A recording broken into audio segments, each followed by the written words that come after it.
Hi everyone, welcome back to my channel. I hope you're all doing well. I'm so happy to be talking to all of you today, seriously, because the Arctic weather, the Arctic blast, whatever that was, really tried to take me out. I actually ended up with chilblains on my right hand from probably like working on my journals, both my digital journals and my physical journal, and probably trying to edit the videos. That really was my fault. I should have kept my hands nice and warm instead of trying to do things. Actually, one year when it was really cold, I got them on my toes. If you don't know what chilblains are, I'm not really sure how to describe them. It's like these like very red, itchy, swollen spots you can get. Imagine kind of like if an ant bit you or something like that maybe. The thing is they itch so much, but you can't itch them because they hurt. I'm hoping as weather warms back up, they'll get better. I'm looking at them right now and like they definitely look better even than like a couple days ago. They're a little purpley right now, I guess, because it's the morning. There are even some on the backs of my fingers, which I think is strange. And one of like my index finger, it's hard to bend it because it's swollen. Anyway, let me talk about the spread I'm making. So for about 24 hours, I got obsessed with the show Yasha. It's a donghua and also it's on YouTube. So I will link the playlist, I guess, where all of the episodes are so that you can watch them. There's like one big episode where it has like all 12 of the episodes in it.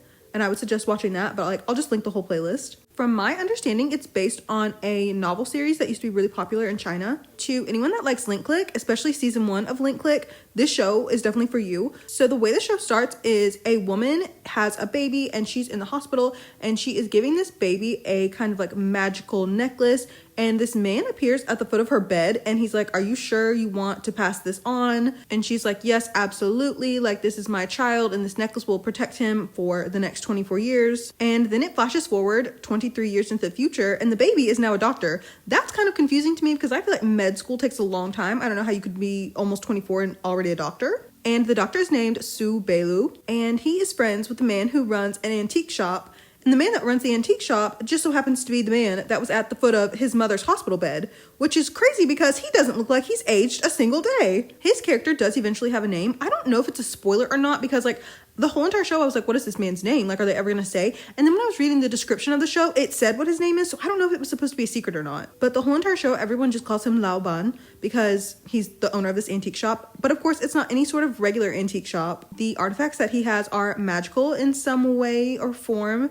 And basically, if you need his shop, you will find his shop, that kind of thing. And like when you go in there, like they don't deal in prices, they deal in fate. So if an item is meant for you, then that means you'll get it. Every episode, except for the last 2, I think it is, they follow a character who has come into contact with Yasha. That's the name of the antique shop. And the items they get and how that affects their lives. So actually a lot of them are kind of love stories. Honestly, the first episode is the most disturbing. I feel like all the other episodes, except for maybe one, are definitely more like happy, or I guess I should say they have happy endings. A lot of them are actually really sad, but they have happy endings. I think the whole show is less than 4 hours long. It might even be more like 3 hours long. So it would take you no time at all to watch it. I was having the time of my life. Every single episode is so good. And then of course there's like a bigger plot line, of course, that goes throughout the whole entire story, which is, you know, Su Beilu, he's coming up on being 24 years old and it's like, well, this necklace that's been protecting you is about to stop, like it's about to run out. And you also get some more insight into who Lao Ban really actually is and why he kind of looks out for Su Beilu. And the two of them have like, you know, kind of like a little bromance thing. There are also these little shorts in between the episodes, like these little chibi shorts,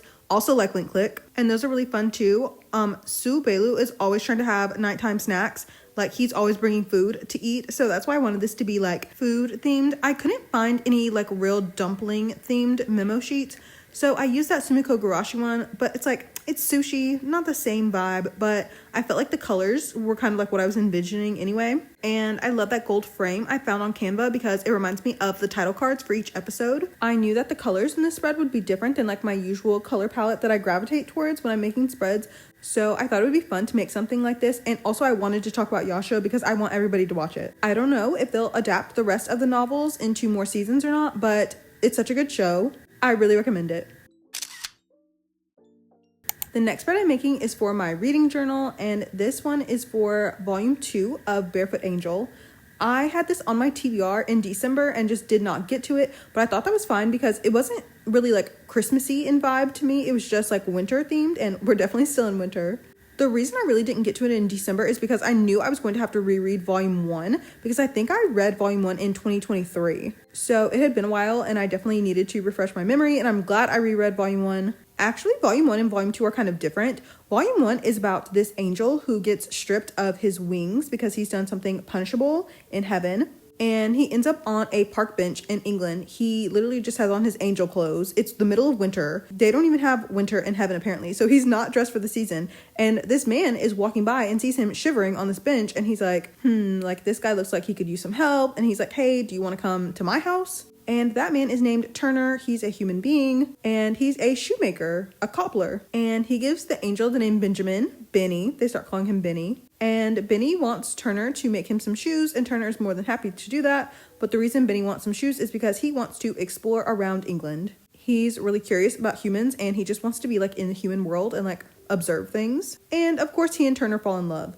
That's kind of volume 1. I really like volume 1. I think it's a good story. I honestly wouldn't even have been like upset if it ended at volume 1. Like, of course you always want more of stories, but like I don't think how volume 1 ended was a bad ending at all. Volume 2 kind of introduces some new characters. I don't want to spoil things, of course, but at the end of volume 1, the mangaka kind of talked about her inspiration for this story, and I think she said like something like Good Omens and not Luther. I meant Lucifer. What is Luther? Luther is that show with Idris Elba, isn't it? Anyway, I've never seen Good Omens or Lucifer, but I get like the principle behind them, and that's kind of the vibe that volume 2 has. And I wouldn't say I dislike it, just that it's different than I imagined, because volume 1 kind of isn't really like that. But like if that's where the mangaka got her inspiration from, I can understand like why the story progressed in this way. Also, I feel 100% sure that there did not used to be a tragedy tag on the story. Like I'm so sure of it. But now there is one, and that's because volume 2 kind of introduces some like stakes, like something's going wrong. And from what I understand, the whole series is only 3 volumes, so the next volume is the last one, and I don't know what's gonna happen. I love the art in the series. It is so beautiful. I feel like I say that for every series that I read, but seriously, everyone is so talented. I really specifically love how Benny's hair is drawn, and there are panels like, you know, showing Turner's workshop or like old looking British buildings or houses. And also every scene that had like Benny with his wings or like anything that was kind of related to like the angels. So beautiful. Speaking of wings, for this spread, I suddenly thought about this memo sheet that I knew I had just seen recently.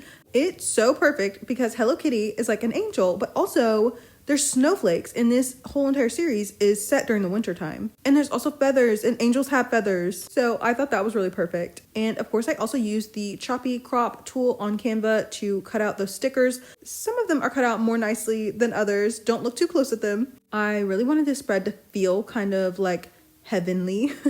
Is that the word I want to use? Angelic, maybe. So I really like how this turned out. Those Hello Kitty stickers are just so cute. I am not sure if the scan team is still working on this story. I hope so, because I would like next winter to be able to read volume 3 and finish the series. But whenever the chapters are done, no matter how long they take, I'll definitely read them. And I think if you are the kind of person that likes that sort of story of like gods or demons or whoever kind of living amongst mortals, like in the human world, like the modern human world, if you like that, then I think you'll definitely like the development of volume 2. I really love the main characters, and I think their love story is very sweet. So even if you don't like ongoing series, I feel like you can really just read volume 1, and it's almost kind of like a one-shot.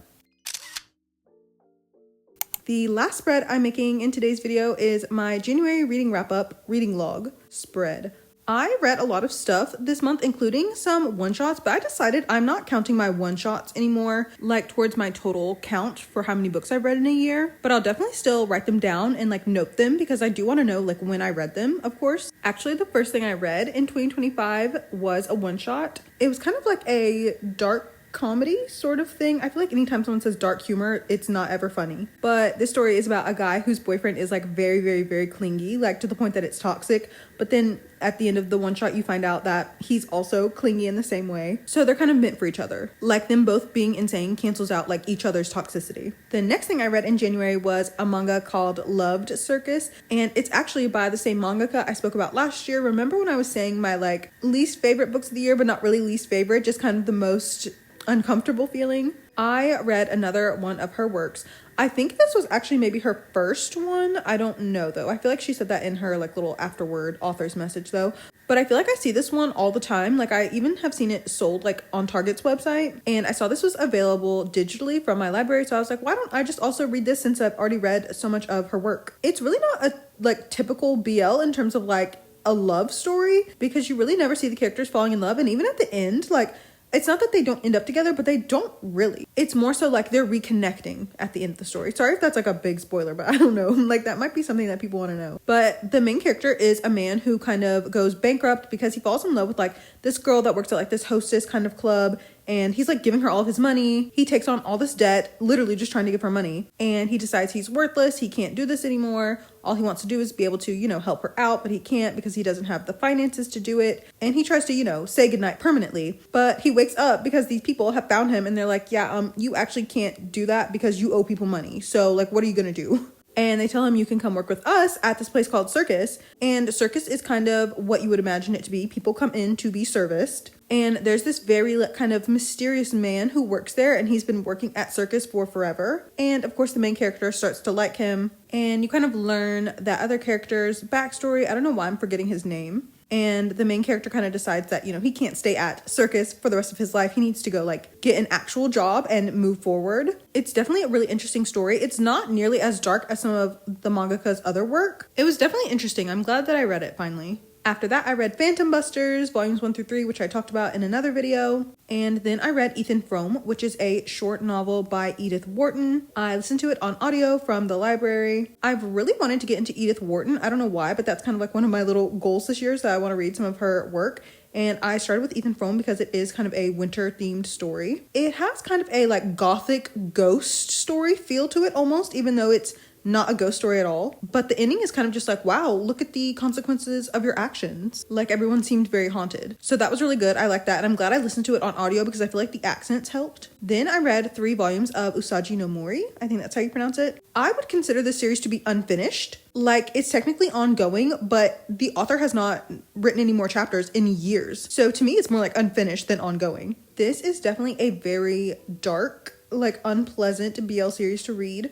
The main character, he's kind of just like grappling with the fact that he has feelings for his best friend, but his best friend comes from a scary household. It's just him and his mom, but clearly like something strange has gone on there. His mom had like a bunch of boyfriends when he was growing up, and he kind of like learned all of the terrible traits that a man can have essentially. And because he spent like years watching his mom be treated horribly, like he really does not desire any form of intimacy. It makes him feel like a lot of shame. It's a really interesting series so far for sure. I'm not sure like how the plot will develop, of course, but I'm definitely curious. And then after that, to cleanse my mind, I read Wait, I Love You.